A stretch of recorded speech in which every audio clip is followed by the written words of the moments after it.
ومن بعد سنوات ديال الجفاف الحمد لله استبشرنا خيرا بالرحمه ديال ربي وبهاد الامطار الخير اللي طاحت. وكما جرت العاده فراه في فصل الخريف تيبدا الحرث، والفلاح تيحرث بلادو ويدير اللي عليه ويتسنى الرحمه ديال ربي. وايضا حتى في هذه الوقيته كنا تنشوفوا قبل ما تبدا الشتاء كيبداو كينقيو القوالز وكيتسرحوا فيهم. ويشوفوا اللي مخنوق واللي واحله فيه شي حاجه. هكذا منين طيح الشتاء تكون الامور واجده والانسان يكون دار اللي عليه، حتى لو وقعت شي كارثه راه القدره الالهيه، الاهم هو الانسان غادي يكون خدا بالاسباب وحيد اللومه عليه.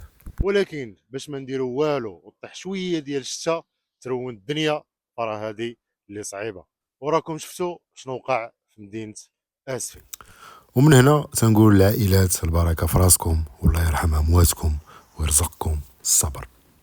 الشتاء راه رحمه من عند ربي وما بغيناش نبقاو نخافوا منها كي تولي طيح بسبب التقصير والاهمال. والشتا خاصنا نستمتعوا بها فاش تكون تطيح، ماشي تبقى تعري على واقع مغشوش وكل خطره تبين عيب.